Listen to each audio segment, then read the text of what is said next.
Hello everyone and welcome back. I'm Duke Silver. Today we're playing Mask, and I just want to say before we get started, thank you for bearing with me over the past 2 days with those tournament games. I know it's a lot. The videos are pretty long, and the format that I use there, it's just much easier for me to actually get them out within a timely fashion. So yeah, just again thank you for bearing with me for those, and yeah, we've got a fun one for you today.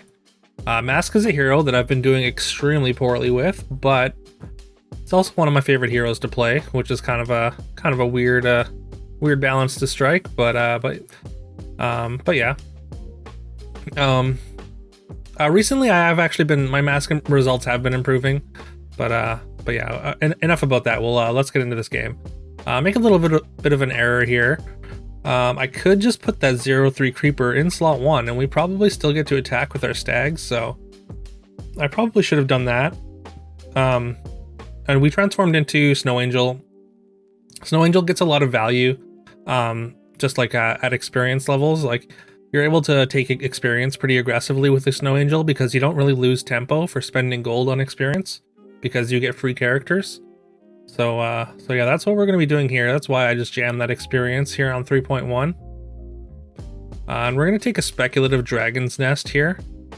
I mean, we're going into level 4. Obviously, there's a lot of great dragons. Well, there's lightning dragon and feasting dragon on 4. So we're basically just hoping to see some combination of those. And yeah, our combat doesn't go exceptionally well here. I think we had a pretty good chance to win that, but unfortunately we didn't quite get there. We get a court wizard for our free character on Snow Angel here. And we've got a couple royals already in the front row, so pretty happy about that. And yeah, we're gonna sell and just put some extra attack onto the Snow Angel. We'll just try and make sure that we don't lose too much HP here. And also we pick up a monster book. We're gonna try and scale our wizard's familiars a little bit. Positioning is a little bit weird here. I think I put it in 1 because I knew the opponent was AFK, and I figured if I'm gonna get any value out of it, I want the monster book to have the highest chance of dying and getting some scaling. But unfortunately, they didn't have any units at all, so we get no monster book scaling on our familiars.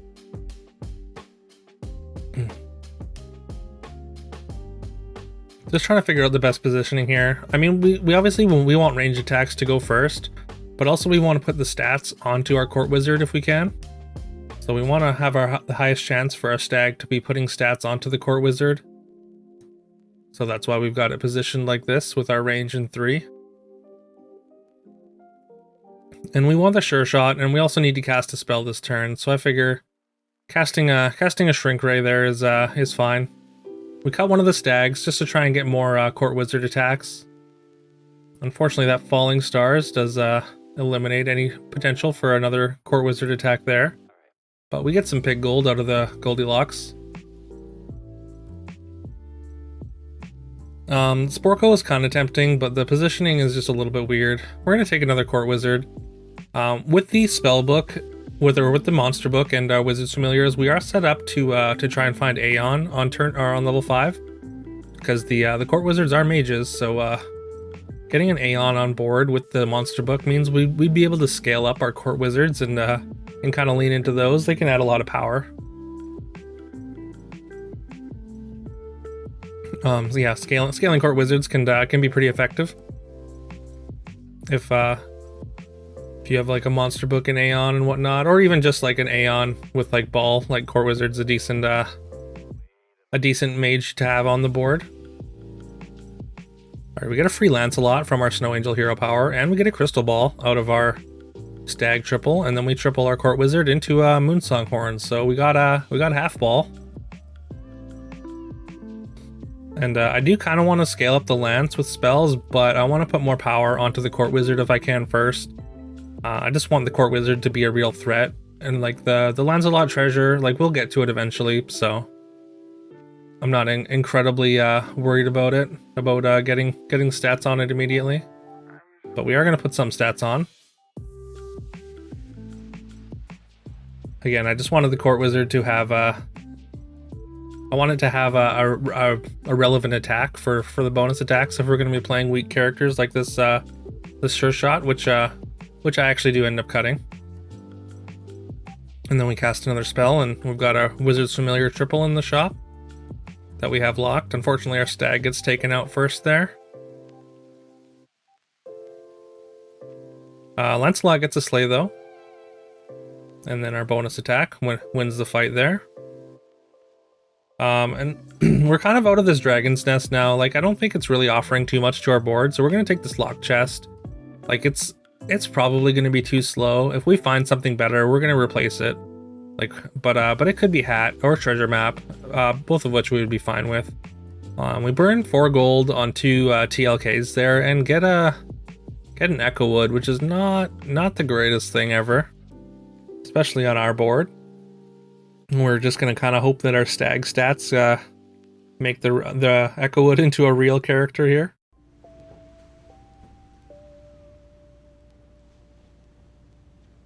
Fortunately, our Wizard's Familiar is big enough to deny any slays from this trophy hunter. Also, we got our lance treasure from that stag attack. And I think we're gonna take Hand of Midas. We're on 6 next turn. I did lock that experience with the intention of taking it, but I think with this ball and Moonsong Horn, I'm gonna go for Aeon if we can. And if not, we can always just spend our turn casting spells and then use the Hand of Midas next turn. Yeah, we're just casting some spells now. Fortunately, we can't buy anything and use this Feed the Kraken, because that would burn our Hand of Midas, and we do find Aeon. So yeah, now we just want to cast as many spells as possible in the little time we have here, and we get to cast a few.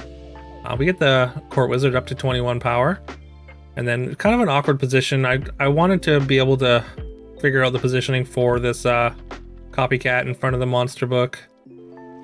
Putting the Court Wizard up front was probably not the best thing to do, but yeah, I didn't really have time there to really get optimal positioning. We did get an Aeon Slay though, so that's very fortunate. We've got a 3 spell cost reduction right now.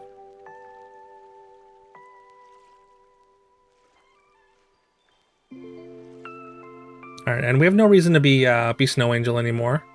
We got a Green Knight out of the hero power, which is great. But yeah, we can use our second dream at any point of this or now. In this spot, at the end of our spell chain, of course. All right, and we get a Scion of the Storm. It's a relatively decent size. It's not huge or anything, but yeah, 69 is always nice.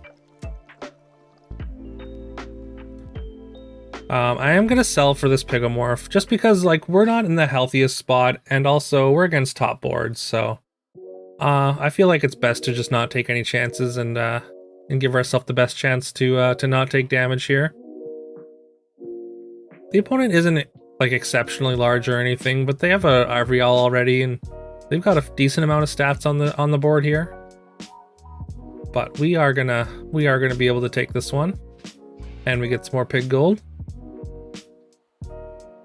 And we're gonna take a monster book, just because we're still definitely interested in Forking Rod, and I was really tempted to fire off this Knighthood on the Scion of the Storm. It's just so many extra stats. All right, and we find our monster book triple. Unfortunately, no Forking Rod, and this is gonna look a little bit weird, but yeah, we're gonna take Reduplicator out of this treasure selection, and I promise I do have a reason for that, which I will get to in just a couple rounds. You'll see exactly what my plan was. And it's because we have this Echo Wood is why I took the Reduplicator, because we're gonna see a pretty unique interaction in a couple rounds here. Which, like, it was definitely like a speculative thing. It's just there was nothing else, and I think the 2 gold. The upside of being able to assemble this interaction rather than just taking 2 gold was worth it to me. And we have this Knighthood, so we can Knighthood this Scion. and it will count as towards our crystal ball. And there's the reason why. We're gonna croc this Scion after we knighthood it. So now when the Scion gets resummoned from the croc, it's going to resummon 2 copies as long as there's board space. And yeah, and like I said, it was because we had the Echo Wood that I immediately decided to go for this. Because when the Scion of the Storm gets resummoned, it's technically a 0/0, and then the aura, it's sort of like an aura buff that says it has however much, has like +4/+4 for each spell you've cast for the during the game. But yeah, so that gets applied once it gets summoned, and so technically it grows from a 0/0 to however many spells you've cast, and the Echo Wood sees that growth. So the Echo Wood is actually going to get all the stats from the Scions of the Storm that get summoned, and the Reduplicator again is going to let us summon 2. We're going to see that here. So we summon 2 Scions, and our Echo Wood gets the same size as both of these Scions put together, and that's going to be enough for us to win that fight. And yeah, that's why I took the Copycat, because we're basically just going to try and summon as many Scions of the Storm as we can. We never found Forking Rod. We don't really have a great line on Wand of Weirding at this point, so yeah, this is how we're going to try and leverage our spells build into a win here.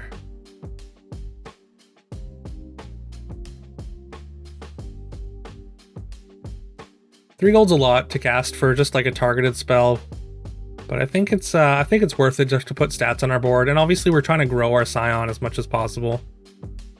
We do have a good boy now, so I mean it only pumps the Court Wizard, so I mean it's not nothing, but yeah, it's not exactly the greatest, and there's no reason we need to have it in 1 as long as it's in the front row. We are gonna sell for this this Smite though, and we just flip positioning on the good boy and an Aeon there. Unfortunately, we don't get an Aeon Slay. And unfortunately, our Echo Wood gets taken out before our Scions get resummoned, or get summoned. And but we are still going to win the fight, just on the size of these Scions, so. It was almost disastrous, but fortunately our Scions are nice and large, and this Reduplicator is really putting in work for us here.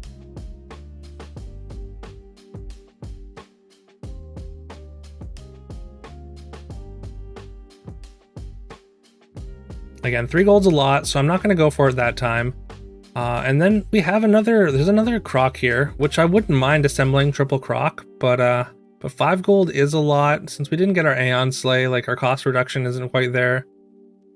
This good boy is probably not, like we could have probably sharded it there, but decided against it. And then we get another Scion of the Storm, which we are happily going to take. We're just going to cast this spell and clear out the shop.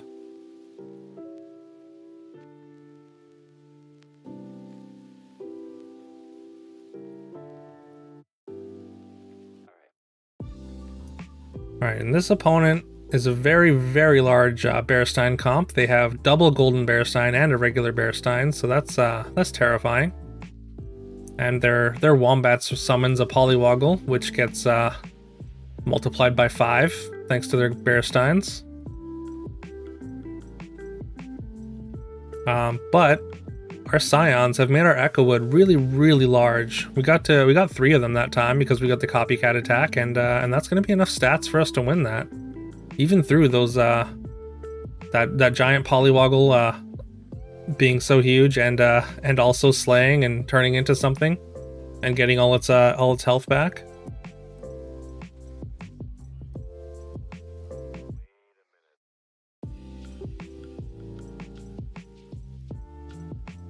Alright, Poison Apple goes onto our small Scion, which is unfortunate, but hopefully beatable. Also, this opponent is a Hatball 9th book, and they are very, very large. We get our double Scions, though.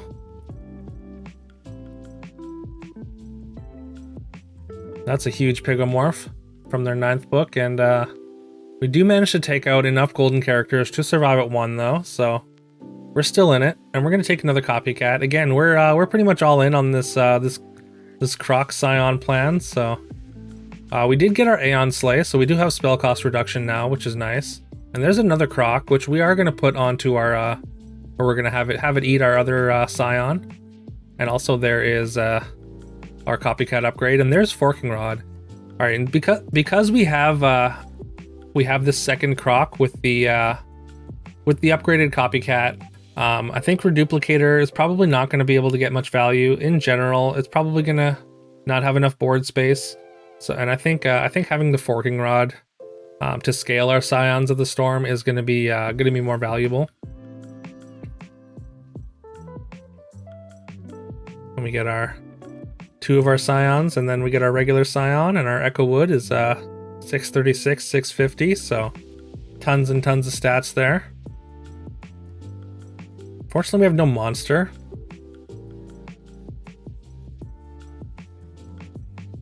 And as much as I want to double Picomorph, I just think that I think it's a little bit early in the turn with 11 gold. Like, we still want to be casting spells. We want to be scaling these Scions, right? So, all right, and there's another croc, and we are going to croc this Wizard's Familiar and combine all 3. We are down a character now, though.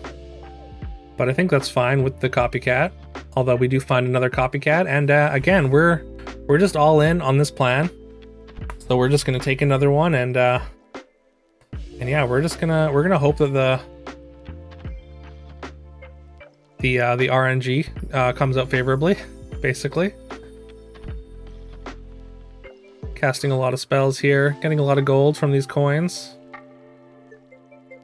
All right, we get to fork a smite as well at the end there, so that's a nice little ending to our chain. Unfortunately, our first copycat does get pigged, but their monster book attacks into our Aeon, and our Echo Wood survives even after being put to 1 health.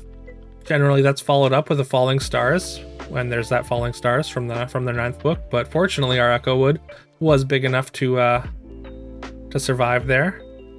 And again, we pop our golden croc and get 3 more things, and our Echo Wood is very, very large and standing very tall at the end there.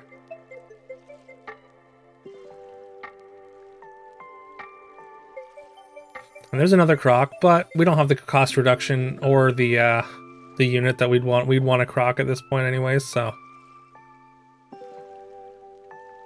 we do pass that one by as we just cast more spells. Again, keep trying to scale these Scions to the point where they win us the game.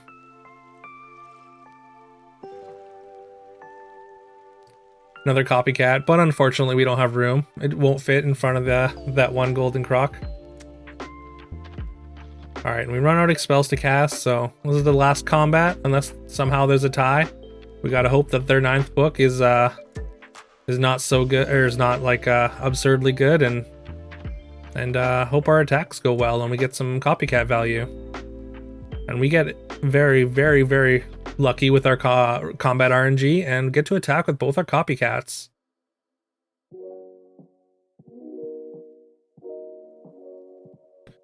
Aeon takes a double smite, but we're happy to take that RNG in favor of getting all our summons and making our Echo Wood huge, and we just overwhelmed them with our Scions of the Storm. So yeah, like I said, this is a really fun comp. This is definitely not one that you see very often. You kind of have to rely on really good combat RNG, especially when you're using copycats. You don't necessarily need to use copycats. Like, I mean, obviously you can just have the Reduplicator, which can generate a bunch of stats, but yeah, the Scion of the Storm being summoned with Echo Wood in play interaction is definitely one that people don't really it doesn't really come up in games like very often, so most people don't know about that, and yeah, that's just a little another tool y'all can use in your games if the situation ever arises. So hopefully that was educational for you, or at least entertaining. And if it was in some combination of those two, please leave a like and subscribe if you haven't already. It really helps the channel. We are again slowly approaching 500 subs, and I'll be doing a giveaway for 2 700 gem codes once we reach that milestone. So just throwing that out there, and yeah, I think that's it. I hope everyone's tournament went well. And yeah, I think that's everything. Also, I mean, you can follow me over on my Twitch. I streamed my tournament games, just in case you want to tune in for the next time I'm in a tournament. You can watch my games. Usually it'll be on delay, and I generally probably won't have like a mic going, but I play music, so it's a nice place to chill and watch my perspective for the tournament if you're interested in that. Um, but yeah, my Twitch will be in the link, and then or my Twitch link will be in the description and in the pinned comment. And yeah, I'd love it if you'd follow me over there. And but yeah, with all that being said, very clumsily, but yeah, well, I hope you have a good day, good night, good morning, whatever time it is that you watch this, and I'll see you tomorrow.